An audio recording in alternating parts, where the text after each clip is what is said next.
So Andrew and I started to speak about his coming here a long time ago, and it was just to get the right thing at the right time, and for everything there is a season, and the season has arrived.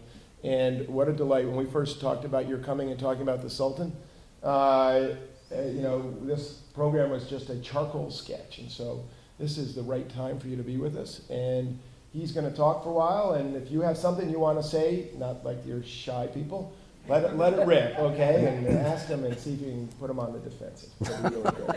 Andrew, we'd love having you here. Thank you, Peter. How do you follow an act like that? I guess you're used to this, though, aren't you? I mean, talk about the great studs of the Anglican Communion. Peter Walsh, dear me.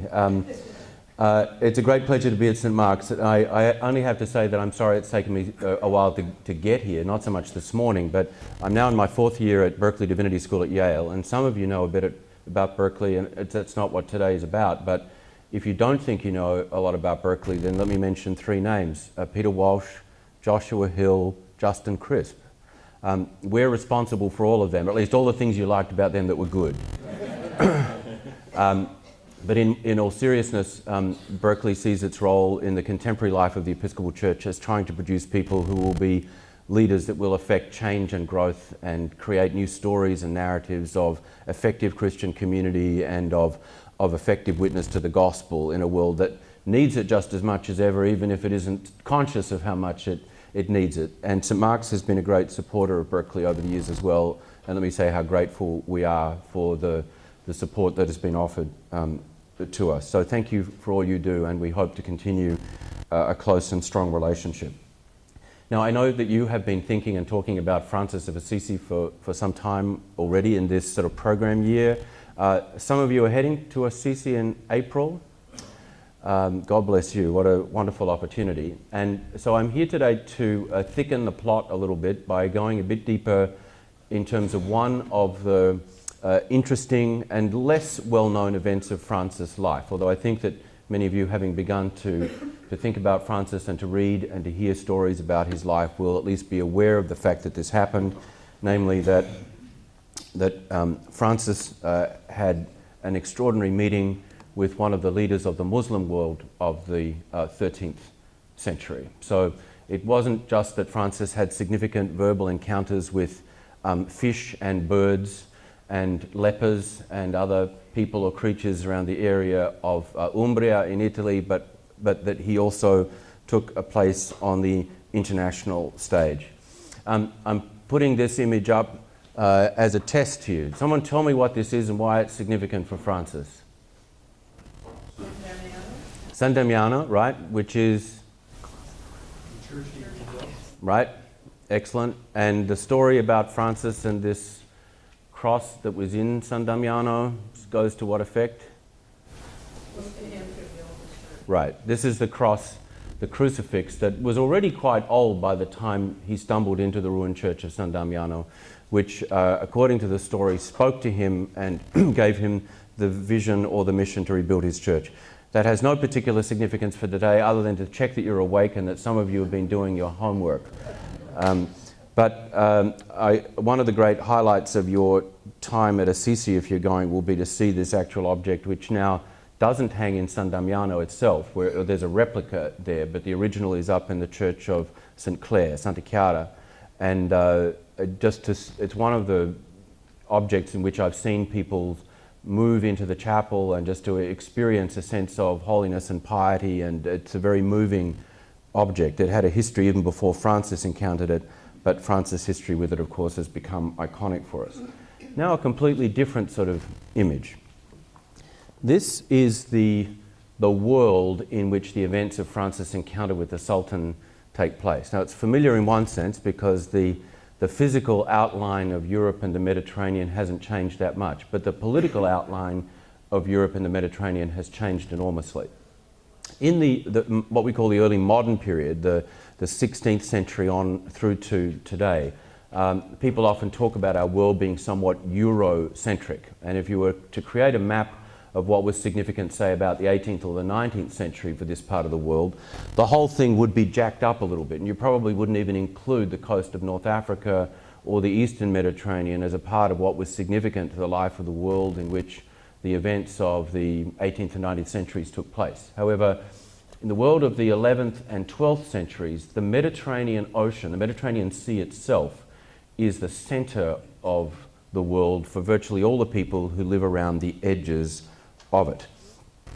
And the key players include a set of Christian kingdoms and realms, and also a set of Muslim kingdoms and realms. The large sort of blue splotch in the middle of what looks more or less like contemporary Germany and a few other areas is what's called the Holy Roman Empire, the empire that had been established by Charlemagne, the king of the Franks, and turned into a kind of a nostalgic revival of the ancient Roman Empire, at least in his own mind. Down in the sort of lower right center, there's a set of green areas focused upon what's modern Greece and the western part of modern Turkey. That's the Byzantine Empire, which is the actual remnant of the Roman Empire. The emperors of Byzantium, or Constantinople as they called their capital, were actually the immediate institutional descendants of the emperors of Rome, who had been, of course, centered a little bit further west 1,000 years earlier. But the Byzantine Empire had this extraordinary history of having been in continuity with the time of the Romans through to its fall to Turkish invasion in the 15th century, many centuries after Francis. But as we look down south, there are two large areas which are under Muslim domination at this point. To the west, the domains of the Almohads, or the Almohad Caliphate, which includes most of what we call modern Spain, as well as what we would call contemporary Morocco, Algeria, or at least the northern part of Algeria and Tunisia. That's the pink area to the lower left. And then we're honing in on the area of most significance for us today.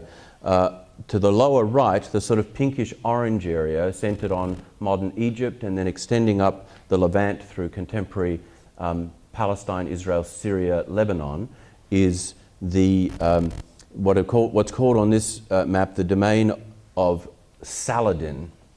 And the name Saladin is an interesting one for this period, or Salah al-Din, as his name really was. He was a Kurdish Muslim general who had come and risen to power in a sultanate that was based primarily on Egypt, but also included the area as far north as Syria. And it's in this political domain that Francis' encounter with the Sultan takes place. Saladin was active in the late 12th century, late 1100s. He had a famous but not personal encounter with the English king Richard I, otherwise known as Richard the Lionheart, during one of the earlier crusades. Richard arrived to fight the Muslims and to throw them out of Jerusalem, and he and Saladin recognized each other as rulers who had significant responsibilities, who were both men of faith, who had they had great respect for one another. They exchanged presents for one another across the lines. They did hostage exchanges, prisoner exchanges, and they regarded each other as noble and worthy rulers. By the time we get to the era of Francis, Salah ad-Din has died, and the Sultanate of Egypt, which was his domain, this southeastern area, which is sometimes also referred to by the name of his dynasty, the Ayyubids. That's not something we'll test you on afterwards, I promise. But the Ayyubid Sultanate was ruled by a nephew of Saladin called Al-Kamil al-Malik, who was the Sultan of Egypt. And this is the man that we're concerned with today.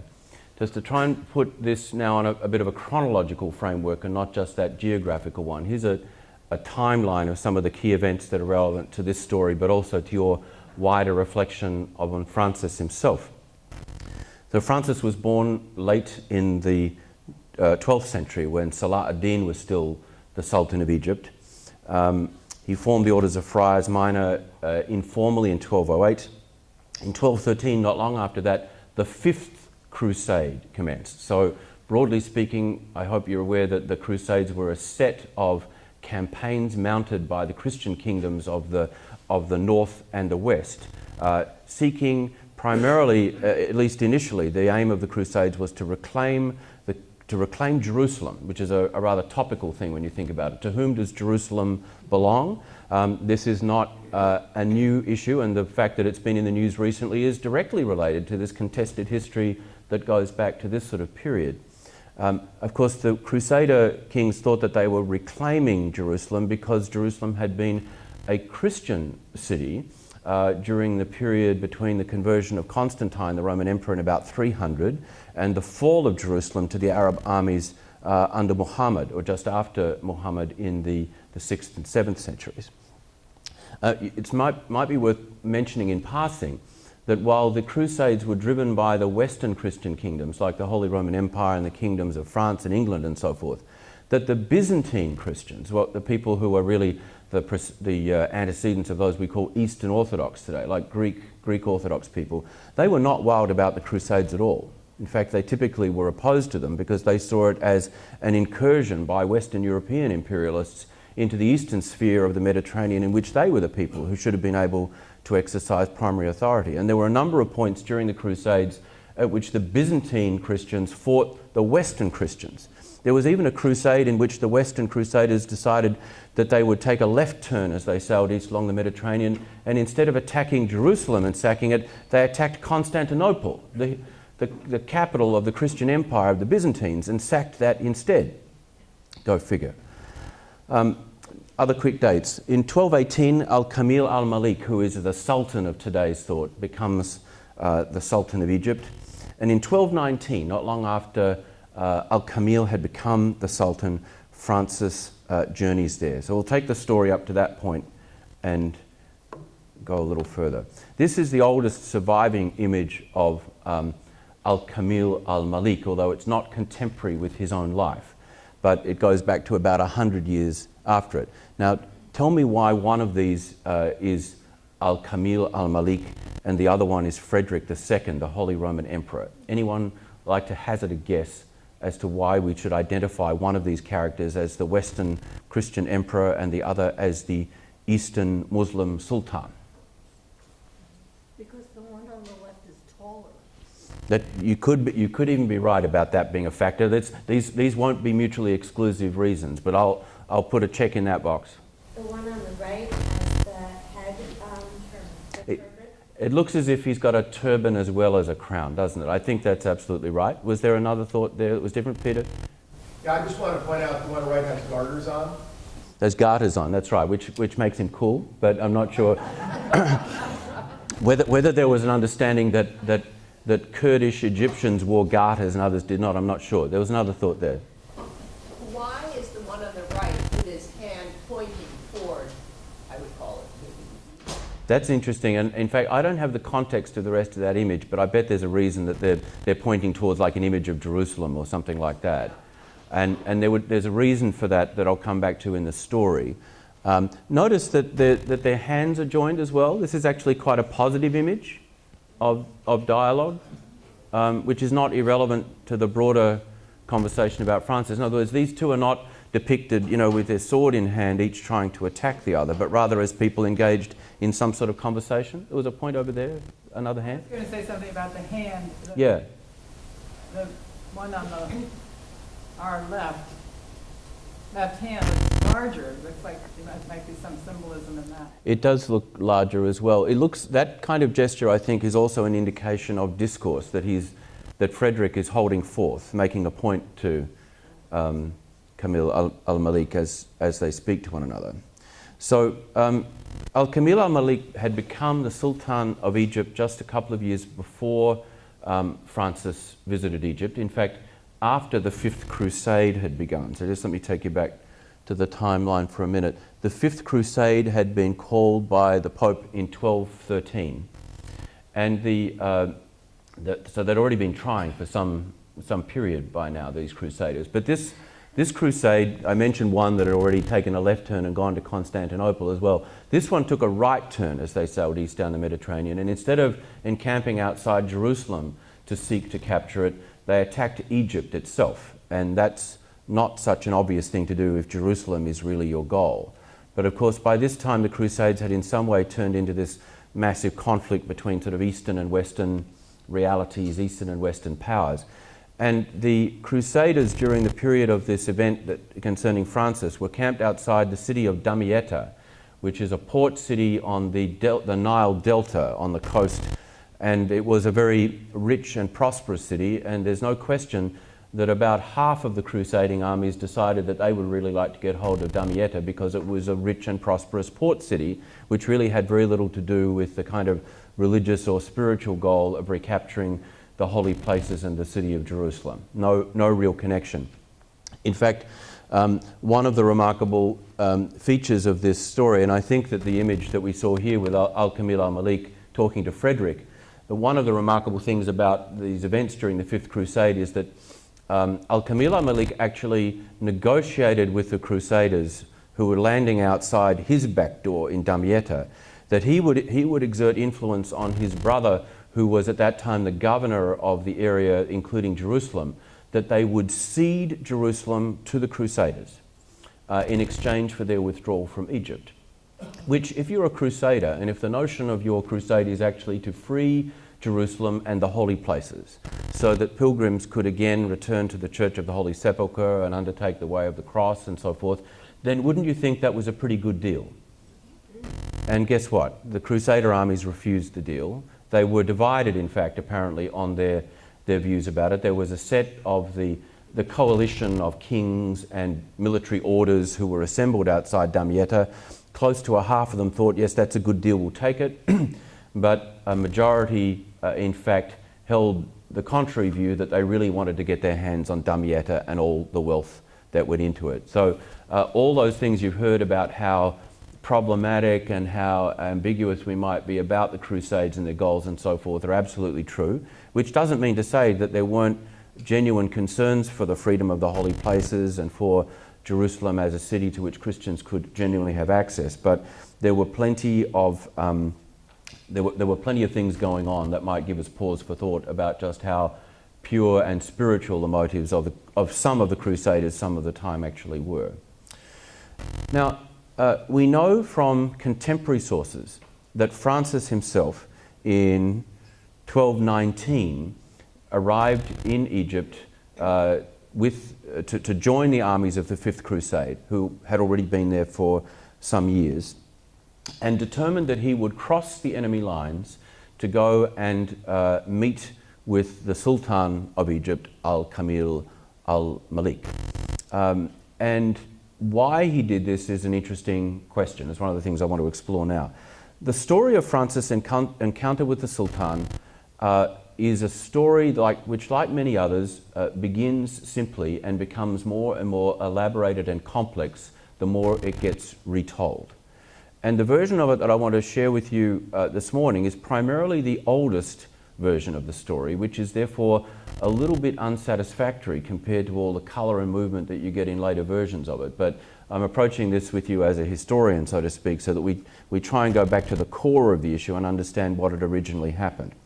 The earliest witness we have to the events of Francis' visit to the Sultan are very much contemporary. They're from two documents written by a French bishop called Jacques de Vitry, who wrote in the year 1220, just a year after Francis had appeared in Damietta. And Jacques himself was also there with the Crusader armies. And this gives us an interesting insight into how Francis and the order of Friars Minor was itself viewed at the time when it was really just bursting onto the scene as a new religious phenomenon.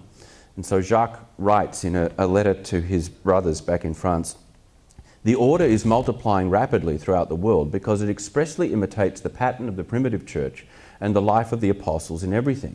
Nevertheless, this order seems very dangerous to us because it sends out 2 by 2 throughout the world not only formed religious, meaning well-formed monks as it were, but also immature young men who should first be tested and subjected to conventual discipline for a time." So there's a measure of ambiguity about the Franciscans going on here. Who are these upstarts who have just decided that, you can do the Jesus thing and just drop everything and walk out and that everything will be okay? Now this is from the same letter. The head of these brothers, who also founded the order, you know who we're talking about? Notice that his name isn't even mentioned here. This isn't the interesting phenomenon for Jacques. The head of these brothers, who also founded the order, came into our camp. He was so inflamed with zeal for the faith that he did not fear to cross the lines to the army of our enemy. For several days he preached the word of God to the Saracens and made little progress. The Sultan, King of Egypt, privately asked him to pray to the Lord for him so that he might be inspired by God to adhere to that religion which most pleased God. This is the oldest, and we have reason to assume the most authentic witness to the story of what Francis actually did and said. It's relatively bare, and yet you can see the heart of the story there, and if you've read other versions of the story, you can still hear the heart of the story in this. Francis really did go. He really did cross the enemy lines, which was an extraordinarily stupid thing to do, but that's the kind of thing we're used to Francis doing, right? The value of Francis' actions are never really determined by their common sense. They're determined by their courage and simple approach to, well, if the gospel tells me to, I'm going to do it. He crosses the enemy lines. He is taken into the camp of what Jacques calls the Saracens, and apparently makes contact with the Sultan, and the Sultan seems to receive him graciously. Again, there is obviously this, and I mentioned the story of Salah ad-Din before and his encounter with, via letters with Richard, the King of England, to indicate that there seems to be a kind of tradition of hospitality, a tradition of respect among the rulers of the Sultanate of Egypt, which was, I think we should probably acknowledge, a response to their own sense of faith and religious obligation, to be people who were respectful and hospitable, even to crazy monks who crossed the lines to them. Who on earth is this Francis? Remember that he isn't really famous yet. He's not even famous enough for Jacques de Vitry to write Francis' name in the story as if it was something that someone at home would recognize. He's just the guy who's organized this wild bunch of friars who are trying to imitate the life of the New Testament church. This is the earliest version of the story, but like many stories, it takes fire from there, and it becomes a tradition, a story that keeps getting elaborated, keeps getting depicted, and other bits and pieces are added to the story as it goes along. One of the earliest witnesses to the story we have after Jacques is actually an image. And this is the image from a larger altarpiece from the 1240s, not long after Francis' death and canonization, which has a series of scenes of the life of Francis. And so this is a set of images much closer to his own time and to the active memory of his life than the more famous ones executed by people like Giotto, 50 or 100 years later, which are more famous, the ones you'll see in the basilica in Assisi. And I don't think there's too much here that doesn't look like a kind of depiction of the story as Jacques de Vitry had encountered it.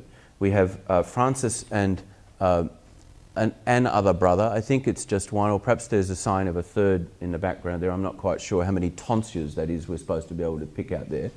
But he is depicted, of course, preaching to, quote-unquote, the Saracens as a group. He has some sort of encounter with them. And naturally in the background is Kamil al-Malik. In fact, I told you that other illumination from the manuscript with Frederick II is the oldest depiction of Kamil al-Malik.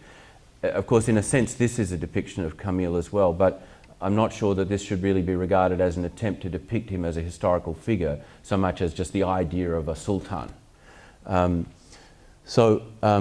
Here he is. What do you see in this image? What's going on? Does this simply depict the kind of scene that Jacques de Vitry had described? Are there other things going on? What do you see? Preaching to Muslims. Preaching to Muslims, yeah. How are they depicted? Are they depicted sympathetically, unsympathetically, generically? What do we see in that? Well, they're all frowning, and some of them are raising their hands. Right, so that probably again implies, as I was commenting when we saw that picture of Frederick II, that there's a conversation going on, that the hand gesture is sort of someone who is speaking. Yep. They don't really look like they are accepting of what the conversation may be. I don't suppose they do. Bear in mind, though, that this art of the 13th century doesn't tend to work in terms of giving people wow emoji sort of expressions. Notice that Francis and his brother themselves, those two also look rather staid and straightforward. Down the back. Every single set of eyes is looking at him, so they're all attentive. They're all attentive, yeah. So he has claimed their attention, which could be a statement about their goodwill, but also a statement about his authority. The question is, one of them a woman up there at the top wearing white? It looks as if that's possible, doesn't it? And a woman and or younger men at the top, but the woman with the cloth, I mean, from my point of view, it could be. There is an art historian in the house. I wonder what she thinks over in the back corner. Do you think it could be a woman? It could be, but I guess I'm just looking at the way that the drapery is on the bearded man. Yes. Front row at the left. So it could simply be a beardless man as well, couldn't it? But it doesn't look more like. Bear in mind that it would be a depiction of what an Italian thought might or might not have happened on the other side of the Mediterranean rather than a historical reminiscence. So it tells us more about their thinking than it does about the thinking of the Saracens in Egypt at the time. Yeah. Well, most importantly, at least from my perspective, I think they're listening. Yeah. Yeah. And that's exactly what Jacques says too, actually, doesn't it? And remember that they listened to him, and remember that point at the end about how the Sultan privately asked him to pray to the Lord for him so that he might be inspired by God to adhere to that religion which most pleased God, which is an interestingly ambiguous statement, isn't it? That it doesn't imply that the Sultan was converted by Francis, but it's a perfectly plausible, I mean, we don't know how accurate Jacques' detail is, but I find that a perfectly plausible statement, at least, that a Muslim scholar, ruler, thoughtful, interlocutor should say, well, let's pray for one another that we may both be inspired by God to follow the religion which is most pleasing to God, which is, of course, Islam, as far as I'm concerned, or, just as Francis would have said the opposite. So that's our earliest visual depiction of this encounter.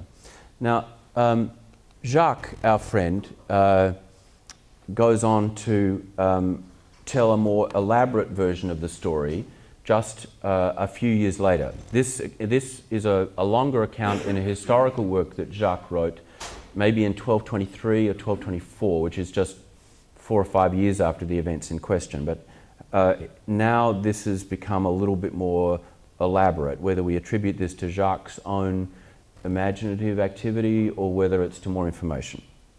He, this is Francis now, was so moved by spiritual fervour and exhilaration that after he reached the army of the Christians before Damietta in Egypt, he boldly set out for the camp of the Sultan of Egypt, fortified only with the shield of faith. When the Saracens captured him on the road, he said, "I am a Christian, take me to your master." They dragged him before the Sultan. When that cruel beast, well, this is a bit less positive, when that cruel beast saw Francis, he recognized him as a man of God and changed his attitude into one of gentleness. So now that respect is being presented as Francis or the Spirit's effect upon Al-Kamil. He recognized him as a man of God and changed his attitude into one of gentleness, and for some days he listened very attentively to Francis as he preached the faith of Christ to him and his followers. But ultimately, fearing that some of his soldiers would be converted to the Lord by the efficacy of his words and pass over to the Christian army, this becomes a military tactical problem, he ordered that Francis be returned to our camp with all reverence and security.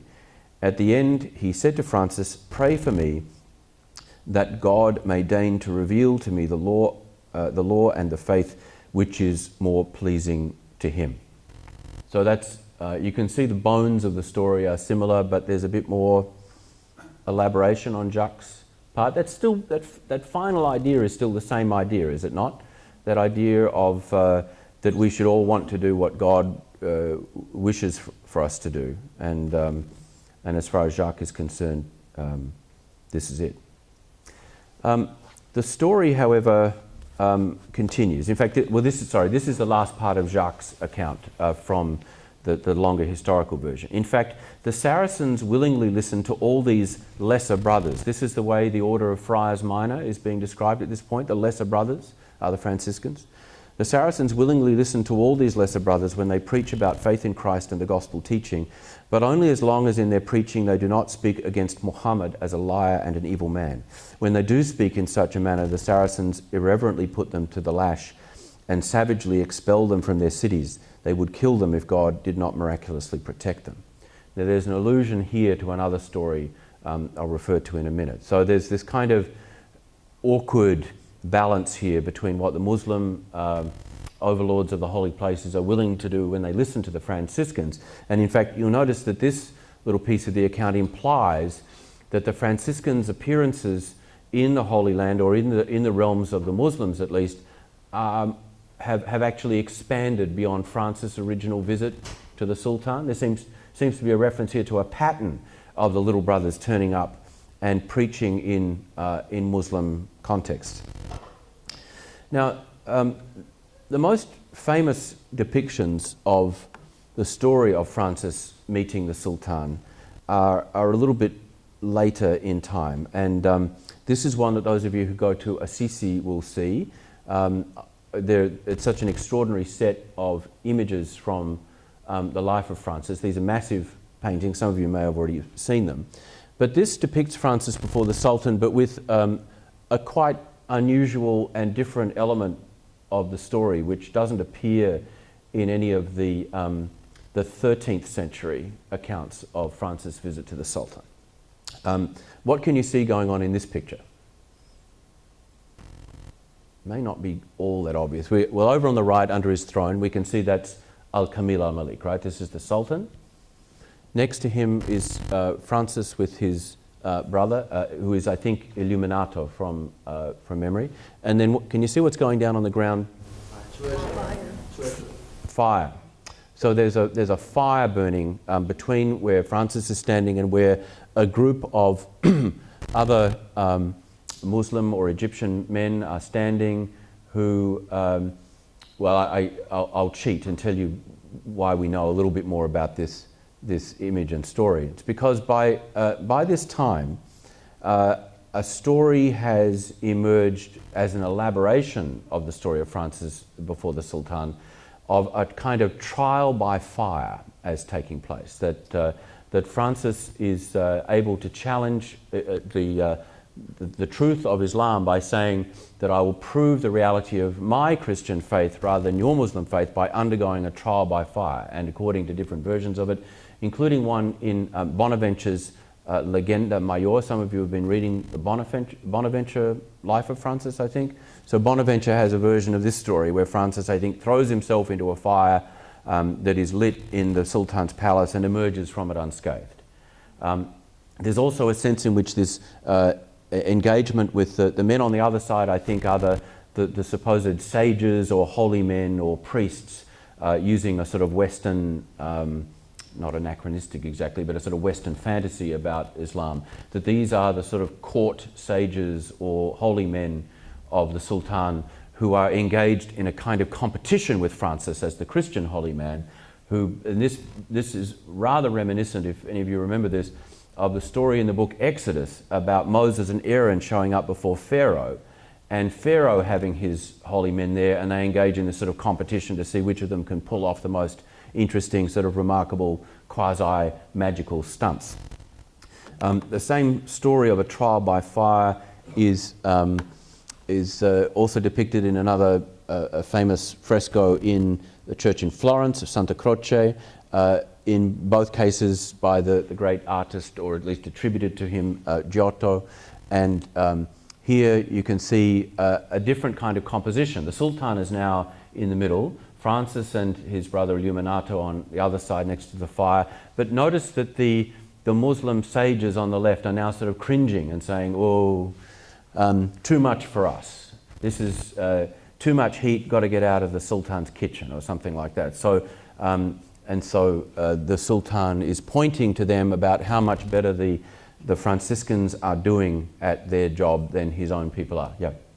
In both pictures, it looks like Francis has a halo. Yes, indeed he does.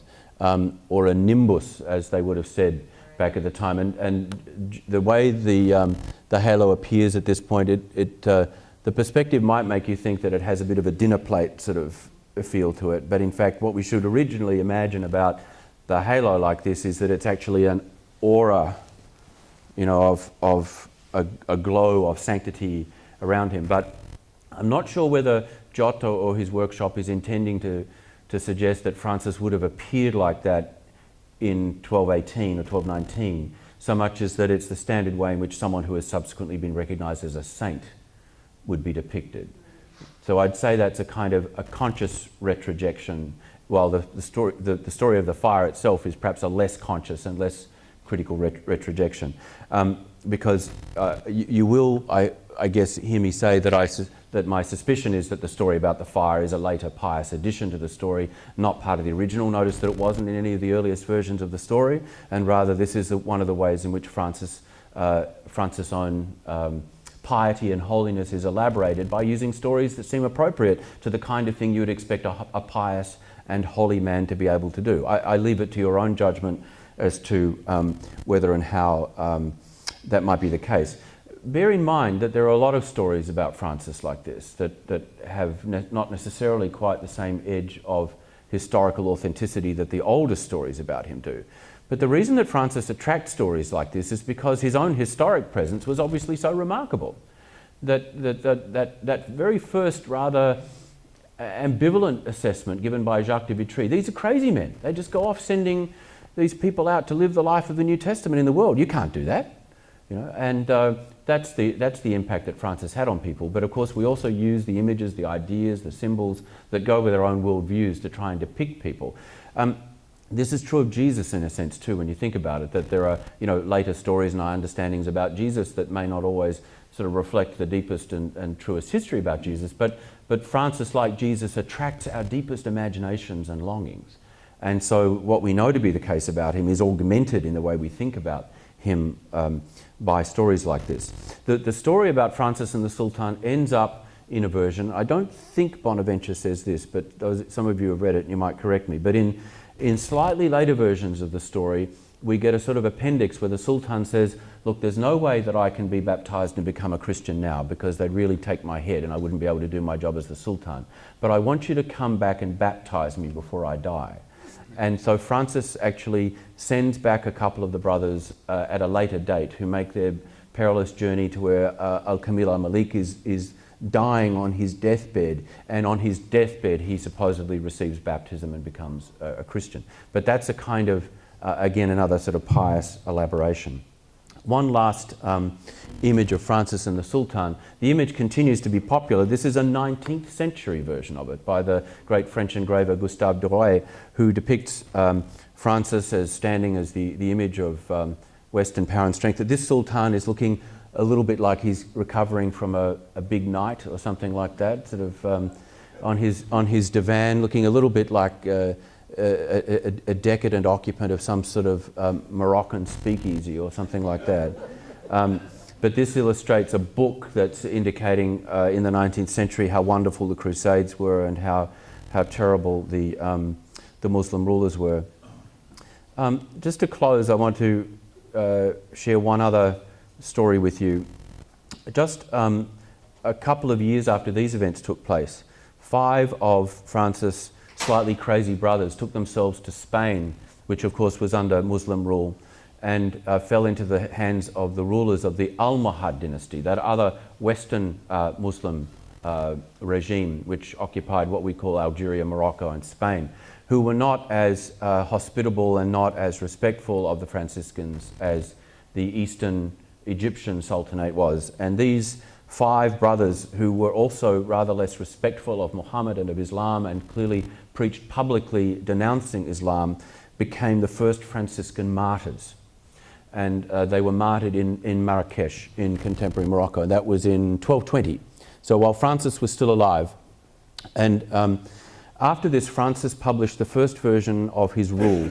And one of the elements of the rule which wasn't ultimately endorsed by the Pope, but which we still have, was about travelling among the Saracens and other infidels. And it says, and you start looking in the middle of this slide, the friars who go can conduct themselves spiritually among them in 2 manners.